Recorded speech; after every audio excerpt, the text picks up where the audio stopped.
Okay, so this tutorial is going to take you through from 3D Studio Max into Quixel. So I've got here a little micro or USB pen, and I've already added the colors to it. So I'm going to show you how to do that as well. The one thing I'm not going to show you, and something that you should already know, is how to unwrap something. So you can see that the pen is already unwrapped here. Okay. So in order to add these colors on, I'm going to rip them off first. I'll delete this and just give it a standard color. Okay, so it's just flat gray at the moment. A quick way of accessing the different parts and able to color them for Quixel is actually to use the unwrap modifier, because you can quickly select areas of the model much quicker by using the unwrap. So open up the UV editor, and then in here, if you go down to the very bottom, I'm using Max 2017, but the icons are in the same place if you're using one of the earlier versions. This option here, select by element, if you have that turned on, it means that if you then select any of your parts of the model by face, it will select that whole selection as you've unwrapped it. So you can see the whole of this section here has been selected by me just clicking on one of the faces, and that's by having that little option there turned on. So now that I've got that selected, I can see I still need this piece here, which is there. So I'm just going to hold down Control to select more than one piece, and then select that as well. With that selected, over here, I'm still under the Unwrap UVW, I can set material IDs. So in here I can set that to 1, and then I can choose another part of the model. So let's say the piece that runs around here, which would be metallic, obviously, is a USB pen. I can set that to be a different material, so I can set that to 2. This piece in front as well, which I believe is here, I can set that to 2 as well, so that these two pieces have the same color. This piece in the middle there is, is this piece just here. So I'm going to select across, so I can select all of it. I'll zoom in a little bit. So all of that there, I'm thinking USB 2.0, so it has a little blue bit in the middle as opposed to being silver or black. So again, I'm going to change that to ID level 3. And then finally, I've got this piece in the middle here, which tends to be a sort of something along those lines. That's right here in the middle, so I can select that. And then I also need to select this piece, which is the button on the top. And I can give that a separate material as well, so I give that 4. So I've got 4 different areas of material color that I should have in here now. In order for those material colors to show up, I need to go into the material editor. So I'm going to minimize the unwrap. And then in here, instead of a standard material, which is what you're used to at the moment, I'm going to make this full screen for a moment, we want to use a multi-sub object. So if I drag and drop one of those in, what this allows you to do is have many different ID slots. So as we saw just then, I used 4 ID slots. So this number 1 to 4 here, I can have 4 different standard materials linking into that. Now, a quick way of adding those materials in, instead of going over here and dragging in standards 4 times, is just to double click this icon here. And then you can see I've got ID numbers 1 to 10 here. If you need more than that, then you click on the set number at the top, and you can tell it to go to, I think, 999 in there. We're not going to need that many. So here, where it says none, I can add my first material. So I just want a standard material, so click on standard and OK. And then you can see it automatically drops that in and automatically throws it into ID map number 1. From there, here's where you can speed things up. Instead of doing this again and again, adding in standard, you just click and drag and make copies. Don't make instances, because it will copy the same color. You want to make a copy.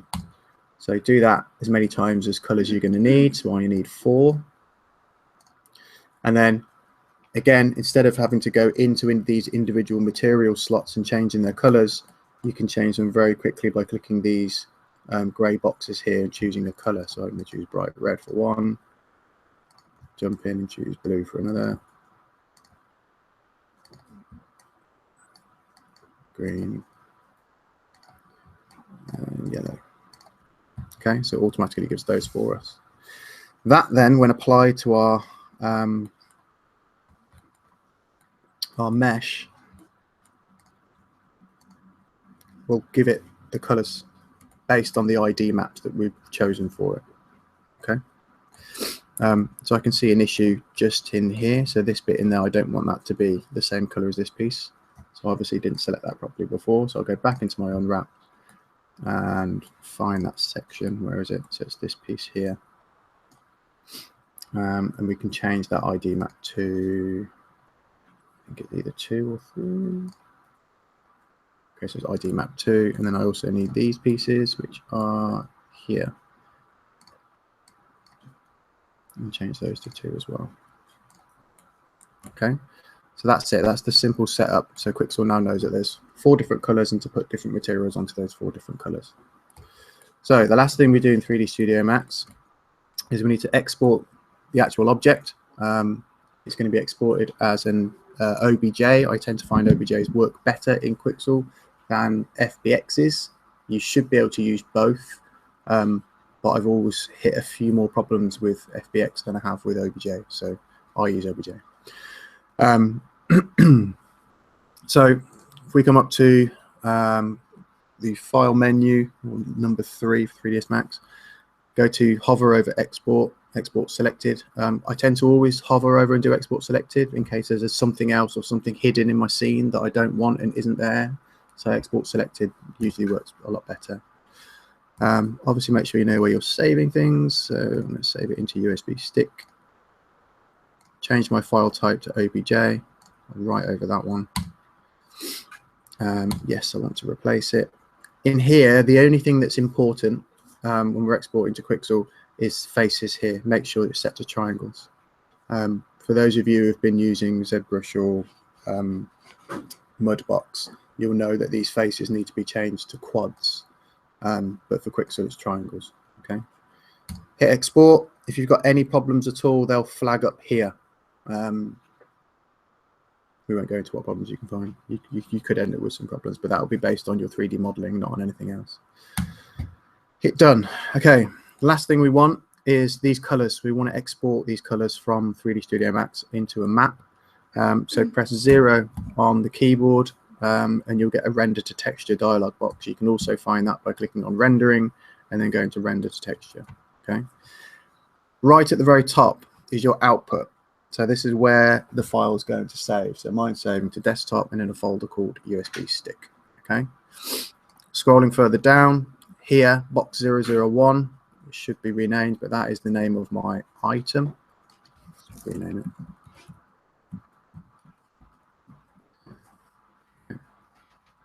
A USB stick is in here. Moving down where you've got mapping coordinates, you want to make sure that it says use existing channel map and channel map 1. That is the unwrap that you have just done, mapping it into that little box in the unwrap editor.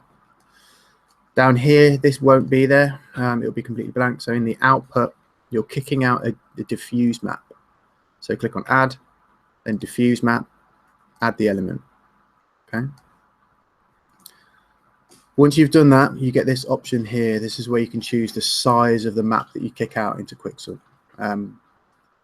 This is important because if you have a computer at home that isn't very powerful, you have to be aware that when you're using Quixel, it will load up many different maps, each one of them being the size that you choose here now. So if you switch this to 4K, for example, your computer needs to be able to handle Photoshop open with the 3D viewer inside Quixel and up to like 20, 30, 4K layers open. So just be aware of that. 2048 is fine for what we're doing here with a little USB stick, so I'm going to leave it on that. If you will need to go higher than that, then you just edit it there and change it yourself. Okay, that's it. Once you click render, it will give you an error saying that the map that you're kicking out, the diffuse map, hasn't got anywhere to go. It's not being retargeted into 3ds Max and to be placed on an item. That's fine. Don't worry about it. We don't need it to. Just click continue. The map that it will render will have shadows on it. Don't worry.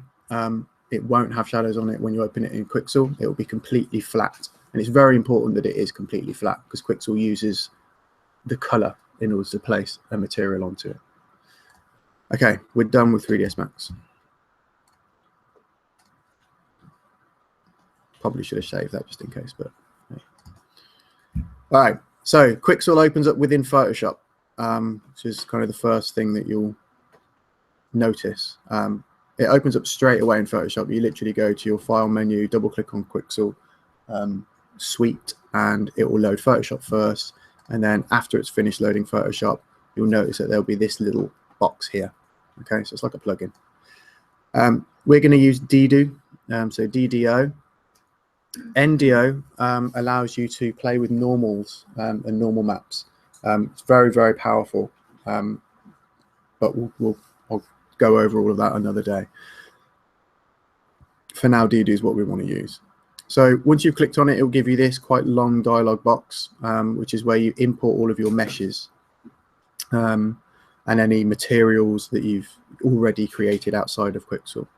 So under the mesh icon or mesh option, this is where you add in your OBJ that you've kicked out of 3D Studio Max. So I'll just click this one and open.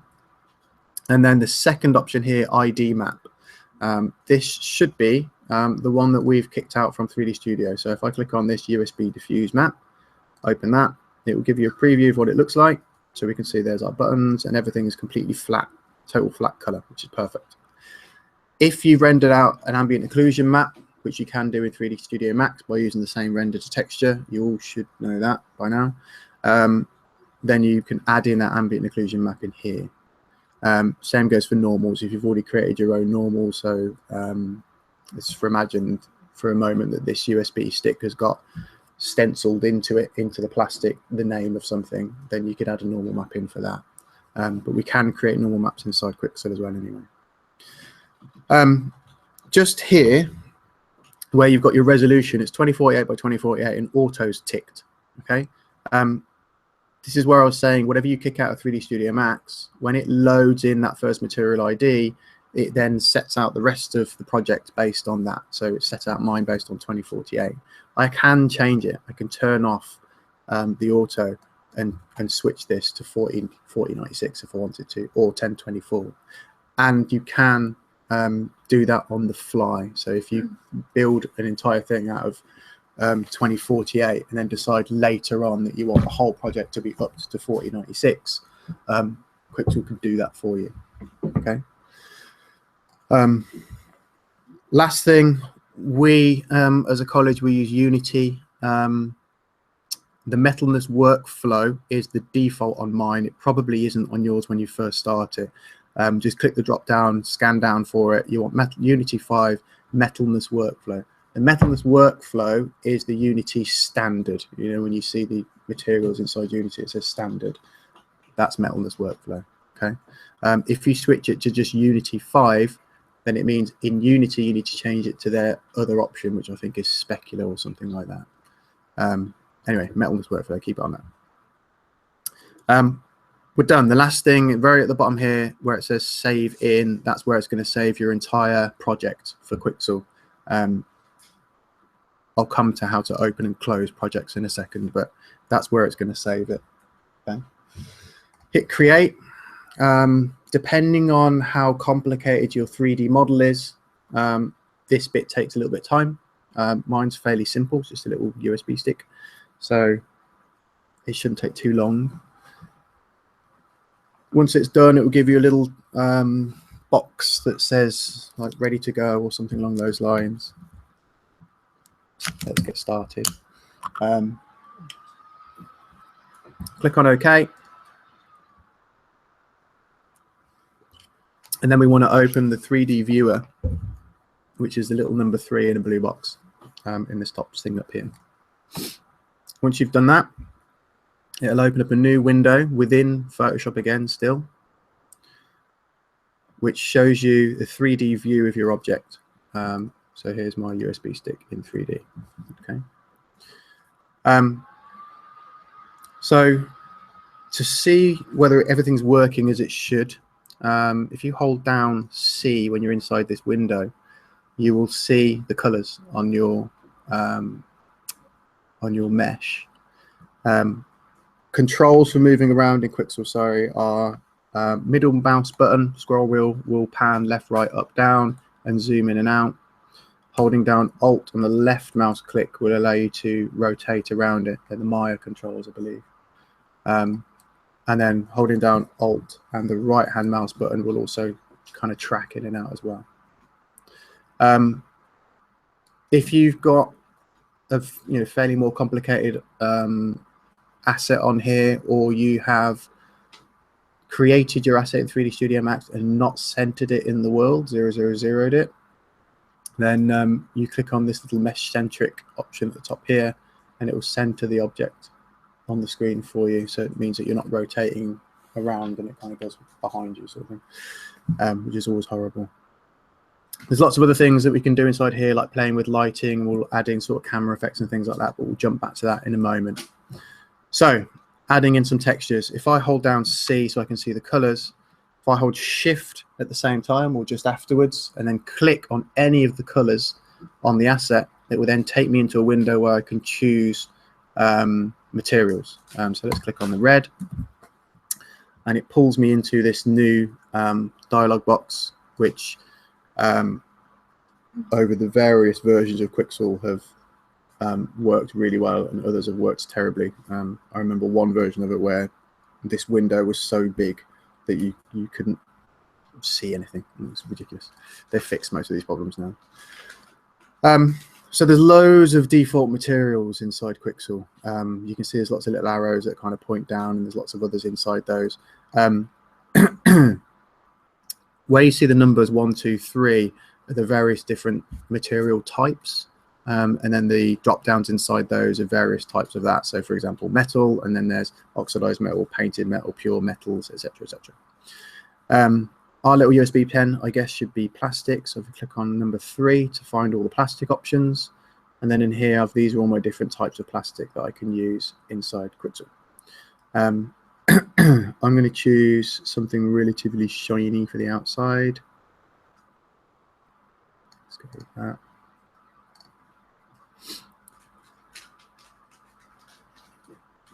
So at this point where Quixel is creating different layers, we'll move this thing out of the way in a second so you can see. Okay, so there's my first texture that I've dropped on. It automatically has its kind of scratches and things in there, which we can change. I'll show you to do that in a moment. But just to show you, if you look at the top of our Photoshop document here now, we've got our ID maps are open. They're 2048. We've got a mask, we've got normals, we've got gloss, we've got metals, and in here you can see there's layers already starting to build. And there's our standard albedo. You can see that's on it so far. Okay, so I'm going to add in the other colors first, and then we can start playing. So over here, you'll notice now this was blank originally. We've got an albedo, a gloss, a metalness, and a normal. And the main thing to remember, and this is one thing a lot of people slip up on, is you'll start adding in more materials now. So I'll do it now to kind of show you how it can go wrong if you're not careful. So C, Shift, and click. Let's say we're going to add a blue, and let's say we're just going to give it blue cloth right for a moment. Here, you get this error. Now, as a human race at the moment, we're used to kind of ignoring any messages that come up to us and just clicking through them. Don't click through this message. Do you want to add this material inside the currently selected group? No, we don't. I don't want to add cloth within my plastic. Okay, so I'm going to cancel that. And the key here is notice that we're inside a material at the moment. We're inside Bakelite, which is that black thing I just put on there. You need to go back so that you're back at the beginning. Then you can add in a new material. Okay, don't make that mistake. We go again, C, Shift, click. This time I won't add a cloth because that was silly. We'll go to metal. And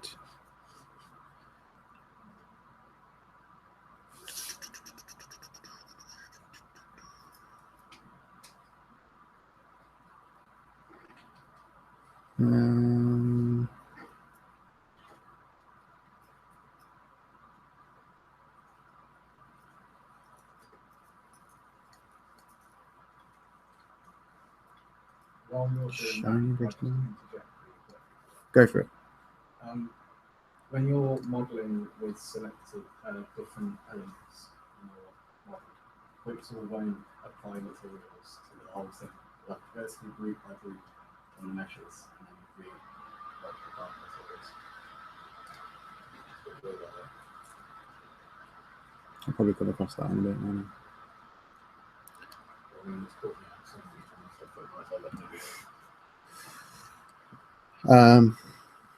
Okay, so there is.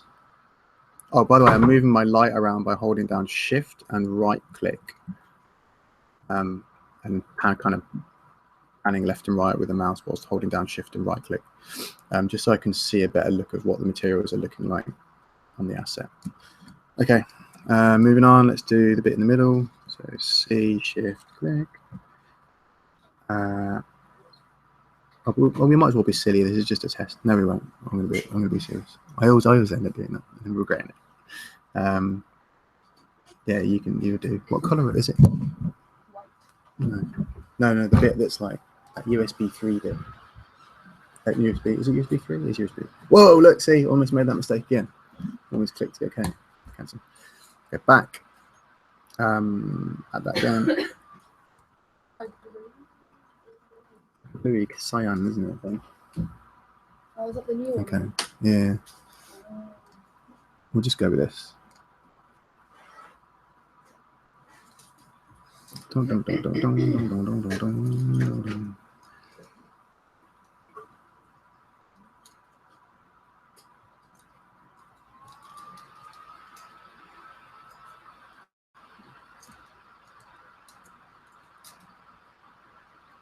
How fluky is that? That looks quite cool. The lines in. Okay, last one.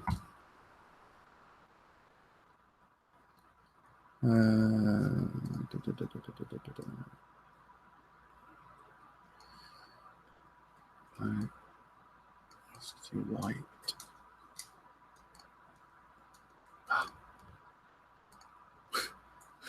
Telling you not to make that mistake. I almost made it 3 times now.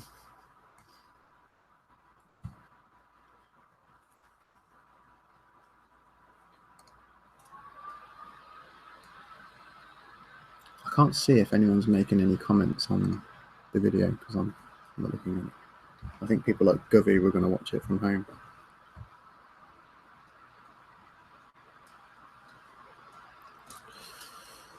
Okay, right. So they're my materials on there so far, right? So the next thing, let's say I wanted to add text on the top of this thing here. So within Quixel, if I go back again, here's my 4 different materials, right? And notice how each of these 4 materials have the color added to them. If you need to switch the colors or you got it wrong, you can just click on the little color slot and then change it. So obviously green was whatever part and blue was a different part. Black is everything. So if you select black, it will just put it over the top of the whole thing. You don't really want to select black.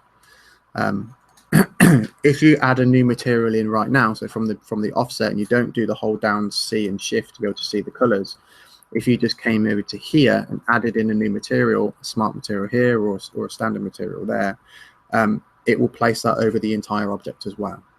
Okay, so just be aware of that, and you'll need to tell it what color to be assigned to yourself. Okay, let's add a new layer so we can see here's everything at the moment in the albedo. I'm going to add a new paint layer, okay, and I want to add it inside the black. So I'm going to write the name of whatever USB stick it is on there. So if I go into the Bakelite, which is the black plastic, and then here I'm going to click on this little paintbrush tool. and it's going to allow me to do a couple of things. One, if you are looking to hand paint within Quixel, then you would essentially not add any materials, and the first thing you would do straight away is just click on this option here. And what it does is it allows you to basically paint. So you could use your graphics tablet and go in here and just start squiggling paint on, changing your colors up here to whatever color you want, and switching backwards and forwards using X, the same as you would in Photoshop. It's a Photoshop application, so a lot of the shortcuts work. We'll come back to kind of painting and things in a minute, or once we've finished this first demo. So I don't actually want to paint anything inside Quixel, but what I can and what it allows you to do as well is to kind of drop this down slightly out of the way and then draw directly or paint directly in the flat 2D view. So I can now add in the name of the USB stick.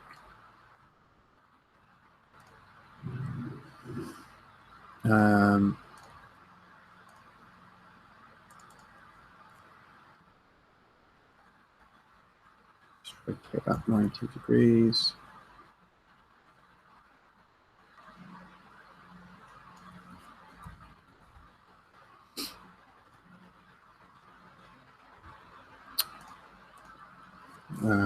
What do they normally say on them? USB 2.0, 4 gig.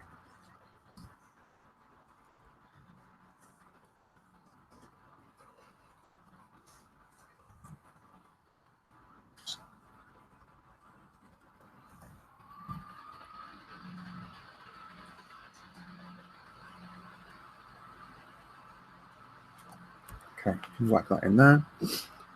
Notice in the layers over here that the layer that I'm writing on, it's a text layer and it's writing directly on top of my paint layer, and you can see that they're matching. So whatever's going on over here in this massive list of layers and things that you're going to get confused with at some point, don't worry, don't stress about it. It's the same thing that's going on over here. Okay, those two layers, once I'm happy with them, I can just click on the little refresh button there, and then if we look at it in the 3D view, oops, hold on, should be seeing that now. I might have to rasterize those layers, hold on.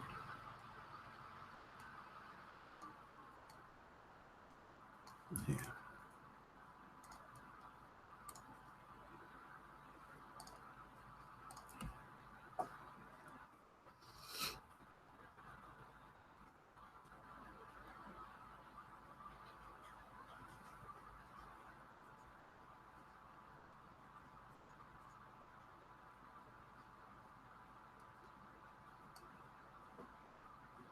Damn you.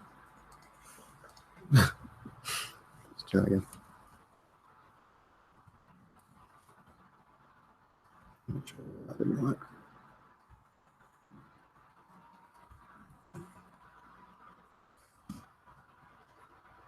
Just check that's working. Hey, okay. I don't know why it didn't work the first time round. And do text again. USB 2.0. We'll go bigger this time.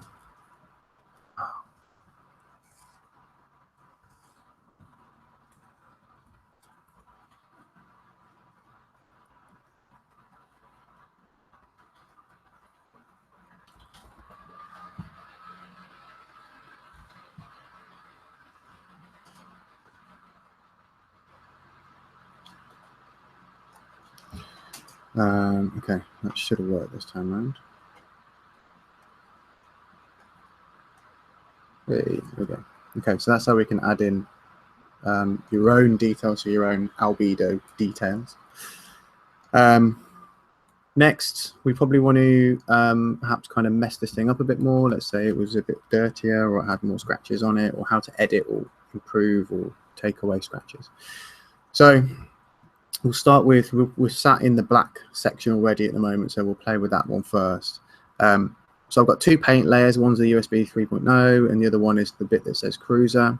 And then here we've got edge wear. So this is, at the moment, you can see that it's dirtied up the corners as if they've got wear and tear on them. If I click on the little Dynamask next to edge wear, I can edit and change or even paint my own scratches in. So if I click on that, you get this little dialog. Just hit yes.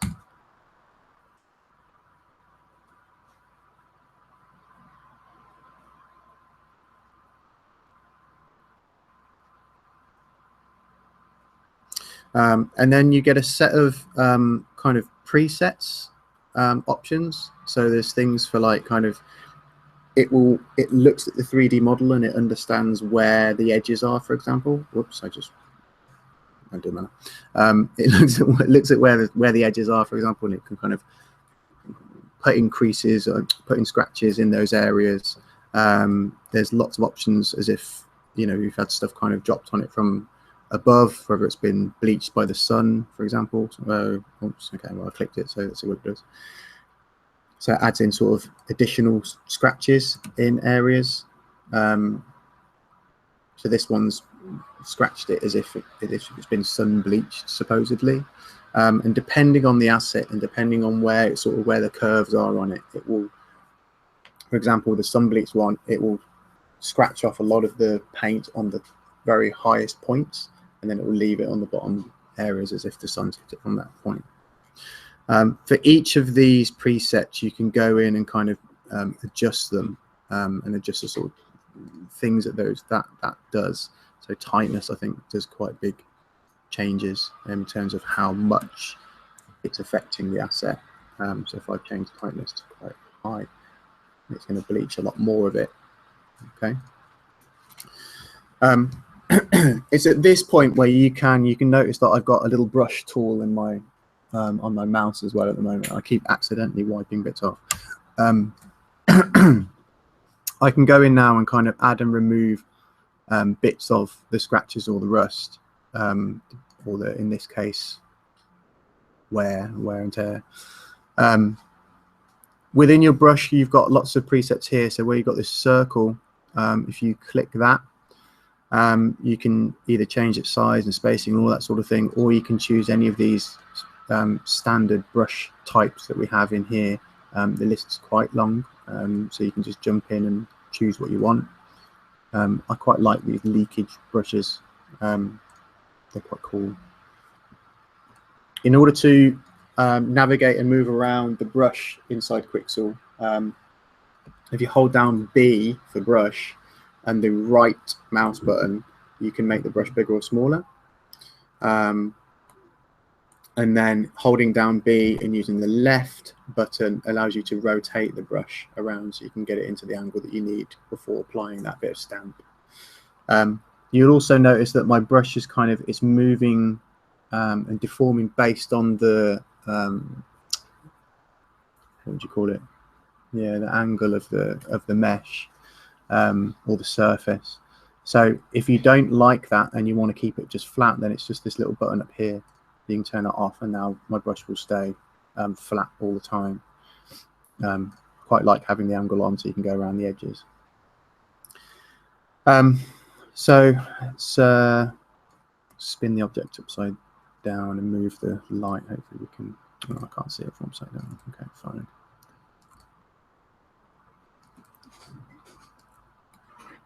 I'm going to use this piece here just to show you how you can use the brushes. All right, so I'm just going to grab a standard brush and wipe off the detail that's on there at the moment. Oops. Okay, so let's say we want to add in, oh, that was lucky. Let's grab my nice leakage brushes. So I want to change my my opacity over so that I can actually start creating detail. Okay. It works. This thing here is like your what's it called? Not the alpha. No, it is the alpha, actually. It is the alpha. So it's either whether you want it to be taking detail away. So if it's on black, then it's going to remove detail. And if it's on white, then it's going to place that detail in. This is your opacity, so how hard or soft you want the brush. If you're using graphics tablet, then of course it will take into account your pen pressure as well. The other things that you can do in this section, the undos. Gary, this is where I need you. Here it is, found it. So when you first start using Quixel, and you were probably the same when you first as well, you got really frustrated that there isn't an ability to undo. And it was like, how can you make a piece of software that you can't undo? And you ended up kind of like painting in your detail and then going, no, I don't like that, and using the eraser to kind of undo bits that you'd done. It was really frustrating. Okay, well, Garen over there taught me, thank you very much, that you can tick the undo option here and then choose how many undo levels you're allowed. Okay, so that's really cool. Thank you. So now I can undo stuff that I've been doing. Where else? What else do we want to look at? Normals or adding in sort of bump detail. So let's say if you wanted, so this text, for example, if you wanted that to be kind of insetted in or sticking out, the only way I know how to do it would be to make that text into a brush so that you could place it over the top and bevel it in. So let's do that because that's quite an interesting thing. I'm just going to open a brand new material in Photoshop, and then here I'm just going to type whatever it is that I wrote on there. USB 3.0, I think I put. Hello. Don't crash.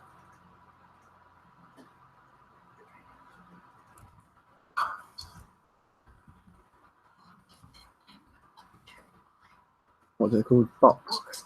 Oh, fail. Right. Okay, so this is going to be my brush.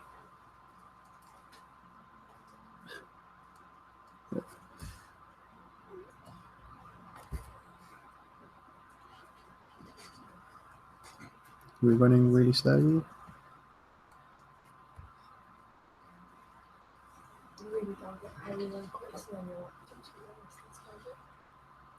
I know, and it's 4 years. Well, yeah, 4 years old. This laptop. It's still running quickly. Okay, so I'm just going to quickly make a brush out of this. The way Quixel works is barely at all. It will use images, black and white images, as brushes that you throw into the Quixel folder for brushes, which I'll show you in a second. So this is going to be my brush. Let's add a new layer, chuck white.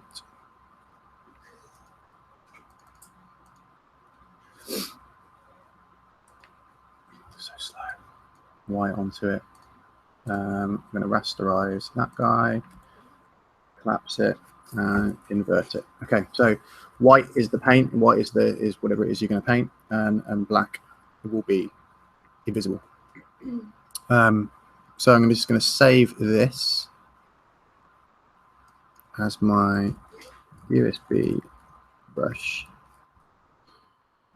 and I'm going to chuck it on the desktop for a moment so I can show you where you put it inside Quixel. So save it as a JPEG, and then you go to your Quixel folder, which should be under Program Files and Quixel 2.0. And then in here you want to go to 64 bin. No, you don't. Is it swatches? Oh, it's 3DO. So 3DO data, and then brush categories. And then here's all my brushes. Okay, so again, that's program files, Quixel, 64, 3DO, 3DO data, brush categories, and there's all the brushes. So you see where I was picking them all from. We can add in a new brush in here. I'm just going to jump into basic and throw in my USB brush. Hopefully that works on the fly. It might not. I do, yes. Okay, so what I'm going to do next is up the top here, you've got albedo, gloss, metalness, and normal. I'm going to add in a new map, which is the way that I add sort of bump detail. So clicking on this little drop down here, scroll down to where it says add new map, and then in there you can choose bump, and it'll add a new map in for us in here in this slot at the top. Command delete is not currently enabled. Thanks, I didn't need it.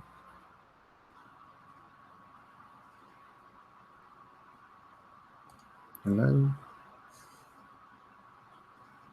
Oh dear. We might be failing.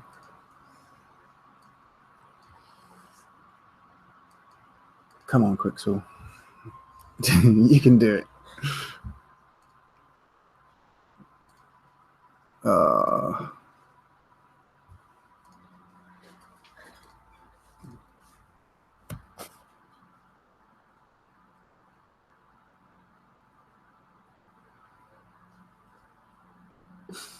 Hey! My object's now a cube. Ah, okay. See, it shows it here. That's what I want. That.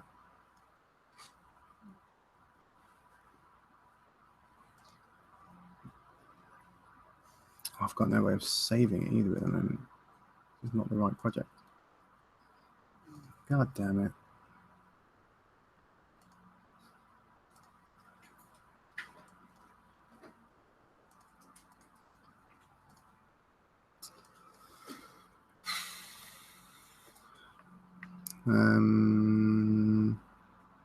Okay, let's just see if it's putting these where I want them to be going.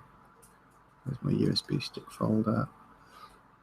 Here, by the way, is where it saves things. So I've got this is my USB stick where I'm saving all of my 3D Studio models, etc. into here. Inside USB stick folder, this should be the project that Quixel uses. It was last modified almost 10 minutes ago, so it might be all right. So I'm gonna have to quit out of Quixel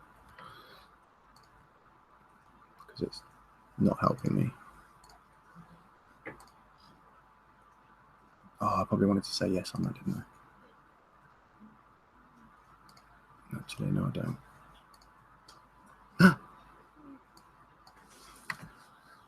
Okay, we've all of a sudden started working again, so that's good. Let's try adding in that material again. Oh, it's that material it doesn't like, isn't it?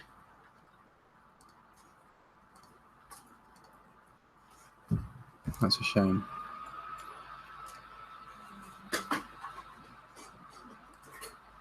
Okay, it's my bump material it doesn't like for some reason. I'm not sure why. Oh, it might be because I'm still inside Bakelite. Let's try one more time. No.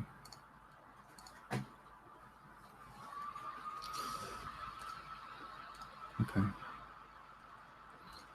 I'll show you the bump stuff on a different object a little bit later on. Okay, so let's jump back into the 3D viewer. These are the little tips and tricks are mainly for displaying, so showing off your work. If you created something already and it looks beautiful in Quixel and you're happy with it, let's imagine that this is all finished and groovy. Up here with your post process, he's smiling at the word groovy.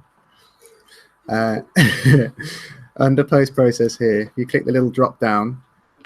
There are lots of presets and options that you can have in here. There's 14 different ones in there. For example, some of them look like presentations, so it will kind of give you a white background. It will add a bit more ambient occlusion and this, that, and the other. So they're all kind of presets. It's probably nicer and easier for you to kind of do it yourself. So just keep it on clean. You can hide or not show the wireframe, and you can show it however thick you want it as well. So if you want to present your work and show the wires on it, then you can. Moving further down, here you've got options for adding in like physical cameras, adding in ambient occlusion, editing the contrast of the actual view as well. So we can put on ambient occlusion in here. We can increase or decrease the amount of ambient occlusion that's in there. Under the camera, the physical stuff for the camera, you can change whether it's got depth of field or not. So parts of it obviously are in focus and other bits aren't. They're just all little things to kind of make it look nice. You can as well change the background. So if you don't want it to have this flat grey, then you can change that up here with the solid backdrop. At the minute, it's obviously ticked on grey. You can turn grey off and then edit whether it's red or green or blue or whatever you want. So you can choose your own colour in there, or just click grey. I think the presets on these are 20, 20, 20, 0.20. Cool.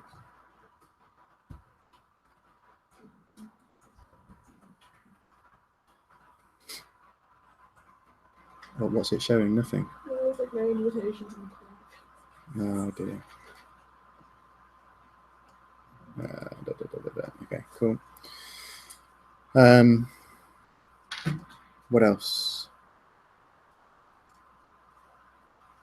That's roughly it. Garen, would you like to come and show us how to do glass? Come on, fella. Oh, no. It's got this bit and this bit. No, they're separate. Oh, no, they're not. I can do that though. Okay, so I'm going to quit this tutorial and stop here so that people can rewatch that stuff, and then we'll do one on glass, and I'll also show you the bump stuff as well.